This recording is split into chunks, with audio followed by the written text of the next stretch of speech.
गुना में शादीशुदा युवक ने सुसाइड किया। भाई का आरोप, पत्नी और उसकी बहन ने जहर दिया, बोली खा लो। गुना शहर के हनुमान कॉलोनी में युवक ने जहर खाकर सुसाइड कर लिया। परिवार वाले पहले जिला अस्पताल लेकर पहुंचे, फिर 3 प्राइवेट अस्पतालों में घुमाया, बाद में वापस जिला अस्पताल आए। यहां युवक की मौत हो गई। युवक के भाई ने भाभी, मृतक की पत्नी, उसकी बहन पर जहर देने का आरोप लगाया है।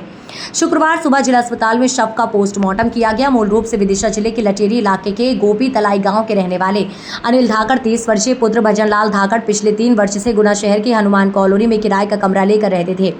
14 फरवरी 2020 को उनकी शादी राघोगढ़ की रहने वाली वर्षा धाकड़ से हुई थी। गांव में खेती थी, इसी से गुजारा चलता था। माता पिता गोपी तलाई में ही रहते थे। गुरुवार दोपहर 2 से 3 बजे के बीच अनिल ने जहर खा लिया। परिवार वाले उन्हें लेकर जिला अस्पताल पहुंचे। वहीं शुरुआती इलाज हुआ, लेकिन हालात में सुधार नहीं दिख रहा था।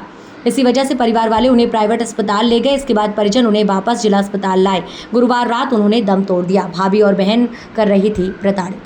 अनिल के भाई अजय धाकड़ ने बताया कि जिला अस्पताल में रात 9 बजे के आसपास उनके भाई को होश आया। भाई ने आरोप लगाया पत्नी और उसकी बहन उन्हें लगातार प्रताड़ित कर रहे थे। उन्हें शक था कि भाभी और उसकी बहन का कहीं अफेयर चल रहा है। भाभी और बहन ने ही भाई को जहर देकर खाने को कहा। अजय का कहना है कि रात को इलाज के दौरान भाई ने कहा इन्हें सजा जरूर दिलवाना है, किसी को भी मत छोड़ना। पुलिस ने मर्ग कायम कर जाँच शुरू कर दी। क्या नाम है भाई आपका? मेरा नाम अजय धाकड़ है, उम्र 22 साल है मेरी। ये क्या घटना हुई है आपके भाई के साथ? ये घटना हमें पहले से पता था, लेकिन ये पता नहीं था इतना सीरियस मैटर चल रहा है। हमें उन लोगों ने ये बताया था कि हमारी आपस में लड़ाई होती रहती है, और भैया ने भी हमें कुछ नहीं बताया था ऐसा। तो इनमें लड़ाई होती थी। तो एक दिन पता चला कि तलाक की बात हो रही है, तो भाभी बोलने लगी वर्षा धाकड़, अगर तलाक दोगे तो मैं दहेज पिड़ता लगा दूँगी। जैसे भी वो मेरे साथ रहना पड़ेगा तुम्हें, और मेरा पूरा किराया खर्चा, क्रीम पाउडर से लेकर टोटल खर्चा उठाना पड़ेगा, और नहीं उठाओगे तो मैं तुम्हें फंसा दूँगी। इनने बहुत सारी धमकियां दी, और शायद इनके पास कुछ वीडियो ऑडियो कोई भी रिकॉर्डिंग होंगी तो बताने लायक नहीं थी। तो इन्हें ब्लैकमेल करने की कोशिश की। इनसे पैसे मांगती थी, किराए खर्चे की थोड़े ज़्यादा मांगती थी, और बोलने लगी तुम घर पे मत जाओ, घर वालों से अलग हो जाओ। इन्होंने कहा घर वालों से अलग हो जाऊँ तो तुम मुझसे बात नहीं करोगी। उन्हें उससे तो मैं करूँगी, मेरी खुद की इज्जत है, मैं किसी के सामने नहीं बताऊँगी। तो लड़का इनसे बोलने लगा कि मैं तुम्हें 10 लाख रुपए दूंगा, और मेरे पास बहुत सारी प्रॉपर्टी है, तुम्हारे घर वालों को 10 लाख रुपए दूंगा, मेरे पास प्रॉपर्टी है, तुम मुझसे शादी कर लो। मुझे उससे कोई फ़र्क नहीं पड़ता कि मैं शादीशुदा हूँ या नहीं हूँ। तो इससे इनके घर वाले राज़ी हो जाते हैं। इनके घर वाले पता नहीं क्या सोचते हैं, ऐसा कोई नहीं, किसी को नहीं सोचना चाहिए। तो मान गए। तो घर वालों ने भी बोल दिया या तो इसे मरवा दो, किसी को पता ना लगे। और तलाक का बोलेंगे तो फिर दिक्कत होगी, अभी खर्चा कौन उठाएगा इनका। हो सकता है वो लड़का पलट जाए उधर वाला। तो बहुत दिनों से ऐसा चल रहा था। फ़ोन लगाते थे मुझे, लेकिन मैटर क्लियर पता नहीं था। और हमारी तो किसी से कोई दुश्मनी नहीं है, हमारी बहुत इज्जत है। इसलिए भैया ने सोचा अगर मैं ऐसा कुछ बताऊंगा, मेरी पत्नी का और साली का अफेयर चल रहा है, खुद की पत्नी का अफेयर बताएंगे तो समाज में क्या इज्जत रहेगी। माँ बाप की इज्जत बचाने के चक्कर में उनसे बोला तुम ऐसा नहीं करोगे। बहुत समझा, उन्हें कई बार रंगे हाथों पकड़ लिया। उनकी साली का भी अफेयर था, वो भी शादीशुदा है, और भाभी का भी अफेयर था। साली का नाम पूजा धाकड़ है, और इन्हें बहुत बेकार गालियां देती थी। उनके मम्मी पापा भी गालियां देते थे। उनका एक भाई है शिवम, वो भी बहुत गालियां देता था।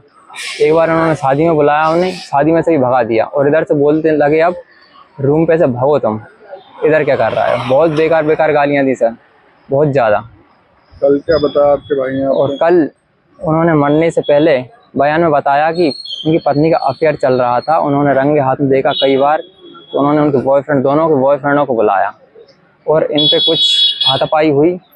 तो इन्होंने इनकी वीडियो बना ली। वीडियो का डर था इन्हें, और ये घर पे ये नहीं बता पा रहे थे कि मेरी पत्नी का अफेयर चल रहा है, नहीं तो लोग क्या सोचेंगे। उन्हें ऐसा लगा अगर बताते तो हो सकता कुछ मदद करते उनकी।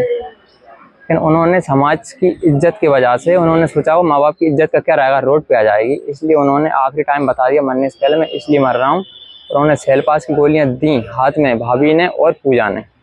बोलने लगे एक बाप की औलाद हो तो इन गोलियों को खा लेना, और 10 की हो तो मत खाना, ऐसा बोला। और उन्हें मानसिक रूप से बहुत ज़्यादा परेशान कर लिया होगा। आप समझते हैं सर, जब आज बहुत ज़्यादा नोट वगैरह भी लिखा है? नहीं लिखा। उन्होंने गोलियां दी, उन्होंने मुझे कॉल करके बताया था। कॉल करके उनके हाथ में लगी हुई थी, पट्टा चढ़ा हुआ था राइट हैंड में, इसलिए वो लिख नहीं पाए। अभी जो बयान दिया उसमें भी उन्होंने अंगूठा लगाया, क्योंकि साइन नहीं कर पा रहे थे। उन्होंने बताया। ऐसा करने के बाद उन्होंने गोलियां दे दी पूजा ने और भाभी ने, और बोलने लगी एक बाप पिला दो, खा के मर जा। और ऐसा बोलने लगे जो तुम चाहो वो कर लेना। तो इनने गोलियां खा ली और हमें फ़ोन लगाया कि मैंने गोली खा ली, अगर मुझे देखना चाहते थे एक बार वीडियो कॉल कर लो। हमें लगा हो सकता है वीडियो कॉल करना तो फिर खा लें। हमने वीडियो कॉल से मना किया और बोला ऐसा कुछ मत करो, ये फालतू हैं, तलाक दे देते हैं। तलाक का बोला तो दहेज पर तलाक लगा देंगे, ऐसा बोला।